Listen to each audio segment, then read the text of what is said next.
Welcome back to Fault Lines with Nixon and Stranahan on 105.5 FM and 1390 AM in Washington, D.C. The number is 202-521-1320, 202-521-1320. We've always got open lines to make you a part of the show. And now we're going to talk about more is coming out about the Trump Tower meeting.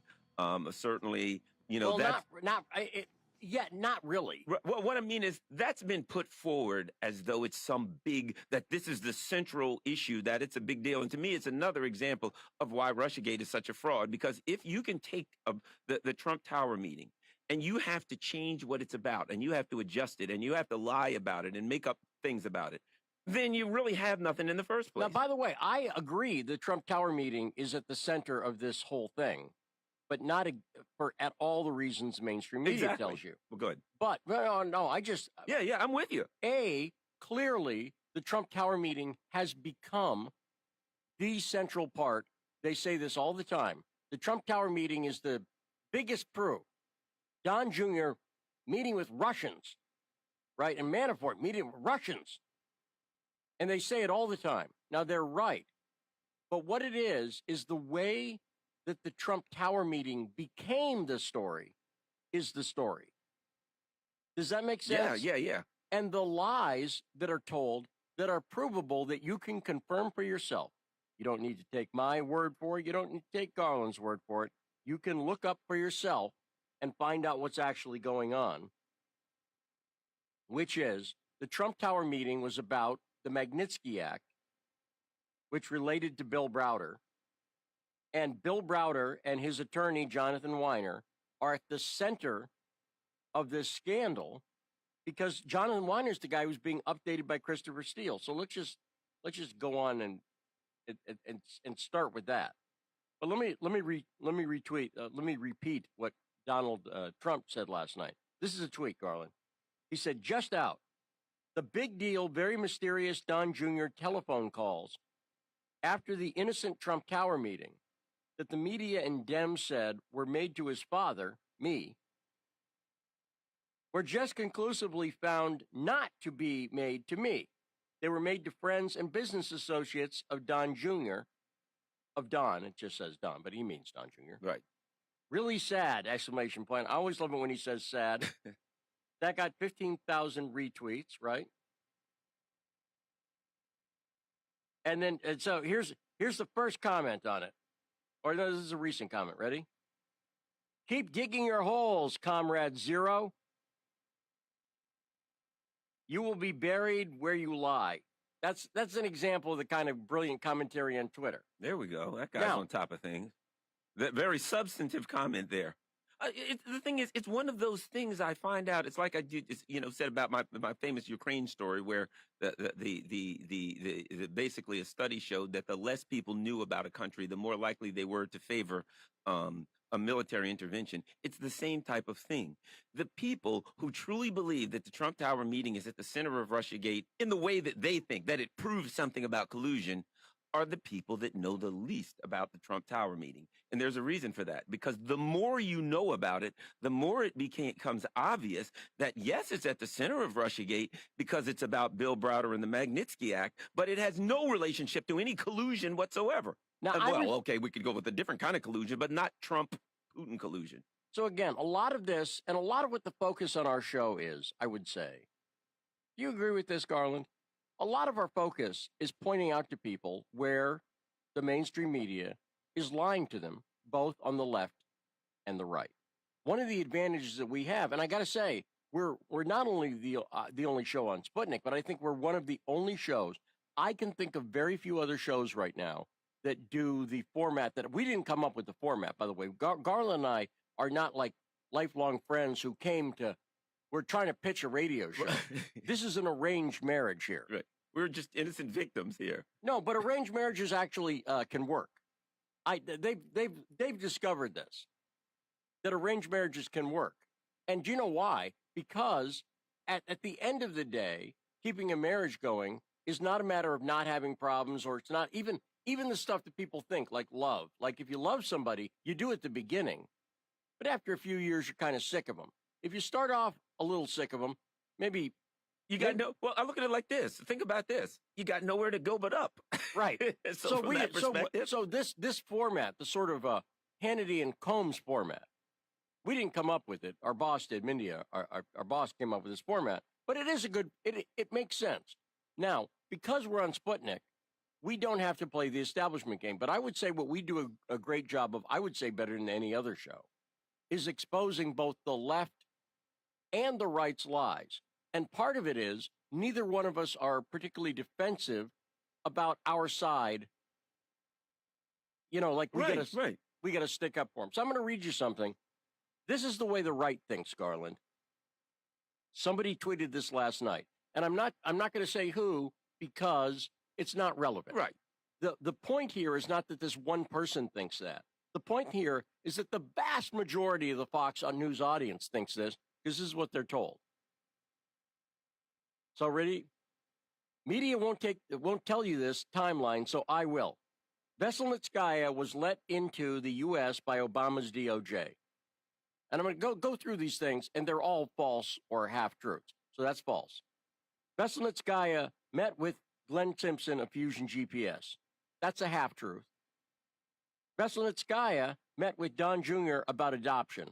That's false, but I'll explain it. It's half. Right. It's just a half. Yeah, exactly. Right. You see how a lot of these things are like, there's a grain of truth there's to a them. grain of and that's truth. the worst. To be honest, to me, the worst kind of lie is you put a little bit of truth in a false premise. Then Veselnitskaya met with Glenn Simpson of Fusion GPS. It was a setup.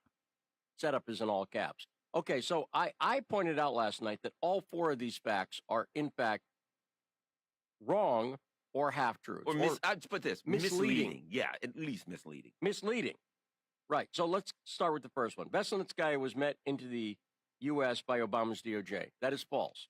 She, in an interview with Garland Nixon and Lee Stranahan, she said she had a normal visa. What happened was, here's what the entire, everything in here ignores the Prevezon case. Right. Which is the court case against that Bill Browder brought. Now, by the way, here's why it's so dangerous that the right is ahead of this. Is Preet Bharara any friend of the right? No. He is a partisan, Hillary-supporting Democrat, Trump-hating Democrat who used to run the Southern District of New York. And he is the guy behind this.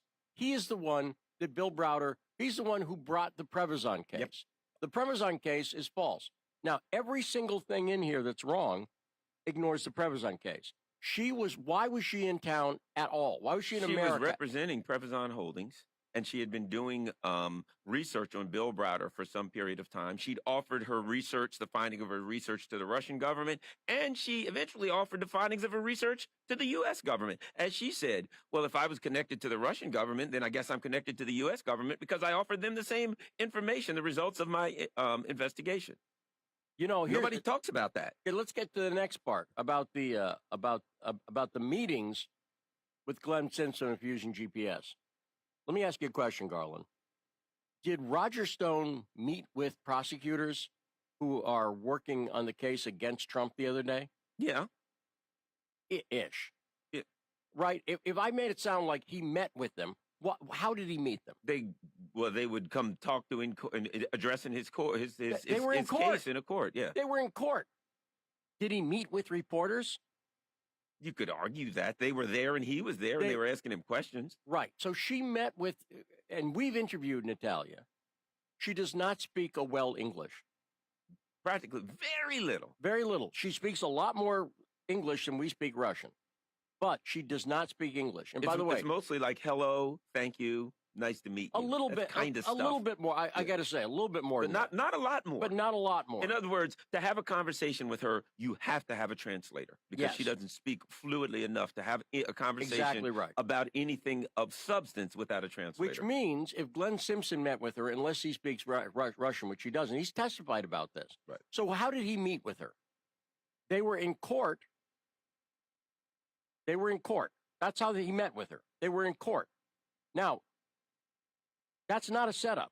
That's she's in town for the Prevezon case. The Prevezon case has been going on long before the Trump Tower, long before Trump announced. It's been going on for years. long before Trump announced he was running for president. Therefore, if there was a setup, here's what they would have had to have done. They would have had to adjudge. And by the way, it's psychotic. Doesn't make sense. It's It doesn't psychotic. and she would have had to know that Trump was going to run and plan all of this around that. Right. It makes no sense. No, what actually happened is real simple. She's an attorney. She's representing Denis Katchev in the Prevzon Holdings case. That was in. Now, by the way, where does the idea, who hates Natalia Veselnitskaya and Glenn Simpson? Let's see. The person that is looking into their illegalities, and that would be Bill Browder. Bill Browder, right. Now, in the same way that I'd hate an investigator. If I was a serial killer, an investigator was on my trail researching the bodies, I probably wouldn't like that investigator. Now, I want you to think about this, Garland. During the summer of 2016, don't forget, this meeting was in June of 2016. In June, July, August, September, through the fall, who was being briefed? Now, remember, so let's think about this. Glenn Simpson, Christopher Steele's working for him, right? And so Glenn Simpson at Fusion GPS has become the bad guy at Fox. Okay. And here's what they don't tell you. Who was Steele meeting with all that summer? Jonathan Weiner. Right. Bill Browder's attorney. So while he's working for Glenn Simpson, Christopher Steele is also updating Bill Browder's lawyer, Jonathan Weiner, and other people at the State Department. I guarantee you, I don't see how it's possible Simpson knew about this. Right. Because Simpson knows the Browder case. So if Christopher Steele had said to him, hey, I'm going to talk, I got a friend, Jonathan Weiner. I'm going to be updating him on this at the State Department, if that's okay. I think at that point, Simpson would have said, whoa, whoa, wee, woo, wow, wow. No, wait. Right. Well, here's the other part. You're going to update Jonathan Weiner? I know who he is. There's this guy, Bill Browder, I've been investigating. He's a liar. And that's his attorney. Well, and the other part of it is that when you look at that time, Steele was making it clear to the FBI, very, very clear, that Donald Trump couldn't be president, that he needed to do anything, whatever he could, to stop Donald Trump from being president. He made that clear to the FBI. Right. So it's clear to the FBI that they were working with a person who was giving them negative information about Donald Trump, who had told them, I will do anything. Yeah. This man must be stopped. So how could they possibly believe? I mean, if you think about that, if I'm working with someone that says, Lee Stranahan must be stopped, he's my number one, he's evil, he's horrible, it would be impossible for me to work with them and not know that they were going to do whatever they could, that they weren't unbiased. They said they weren't. How can you argue that it was unbiased when the guy providing you all the information had said to you, I am the most biased person that you could ever possibly come across? At that point, you have to take that into account. But even more so, they took information from a guy who told them he was extremely biased, and they presented it to the FISA court without telling them that. Right. With a guy who was working for the opposition, paid working for the opposition, told them he was the most biased person they could possibly find. They took that information and presented it to a judge and never said to the judge anything about the bias of that information, which would have had a dramatic effect on any judge's decision. Nobody talks about this. Furthermore, the second dossier that came from Cody Shearer, right, who's been close to the Clintons since Oxford, since the 70s. That's what his connection literally goes back. His sister married Strobe Talbot, who was also being updated by Steele. By the way, I want to point out, nobody ever talks about this. And there's no question about it. Jonathan Weiner's admitted it. He said it. Cody Shearer had a dossier that got to Sid Blumenthal, that got to Jonathan Weiner, that got the one that Victoria Nuland was also? She was being updated on one of them. I don't even know which one. She was being updated on the first one by Steele directly, because Weiner hooked up Victoria Nuland and Steele. But there's this second dossier that's created literally by someone associated with the Clintons since Oxford, a close Clinton confidant. I mean, you can't get closer, except Strobe Talbot, who was being updated too. Right. Strobe Talbot lived with Bill Clinton at Oxford. They were Vietnam protesters. They were actively working against the war. I'm not even judging. I'm saying that they were tight. It just shows they were tight for years. And they were actively working on this stuff. When Bill Clinton went to Russia, Strobe Talbot and David Satter are the guys who prepared him to go to Russia. This is all on the record. So nobody talks about this Cody Shearer dossier that clearly came from the Clintons, right? I mean, that's who Cody Shearer is. Right. He's the Clinton guy.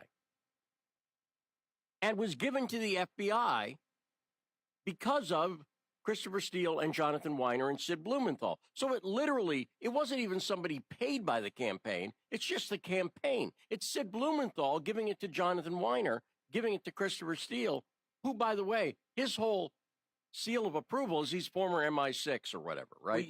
But you know, what's interesting here is former MI6. I will be honest. I always get MI6 and MI5 confused. So sometimes I just say Five Eyes. Yeah, I'm pretty sure it was MI6, but rounded off. Well, what we're looking at is, you know, one of the things that's discussed is the information in the Steele document came from, you know, someone who was opposed to Trump. It was paid for by the Clinton campaign, et cetera. But what you see is there's even more than that. It came from an anti-Trumper. It was paid for by the Clinton people, but it was constantly passing through the hands of Clinton people. It was going, they were passing it around. They were reading it. They were sharing it with their buddies. They were doing it. So this thing was paid for by the Clinton people. It was produced by an anti-Trump guy. And then it was passed through all of the hands of everyone Clinton in D.C. and from here to Ukraine, for God's sake, literally. And then afterwards, it was presented to a FISA judge, and they never told the judge this thing is 100% opposition research, 100%. So the big thing is they basically hid extremely important information from a judge. Why would they do that? Why do both sides lie to you about this? Why does MSNBC? We know why MSNBC lies about it, because they're anti-Trump or whatever. But you'd think, why would Fox do it? Here's why. Victoria Nuland, who we mentioned a number of times, she was being briefed by Steele. She was put into place by Hillary Clinton. She worked in the Clinton White House for Strobe Talbot. She was Strobe Talbot's assistant.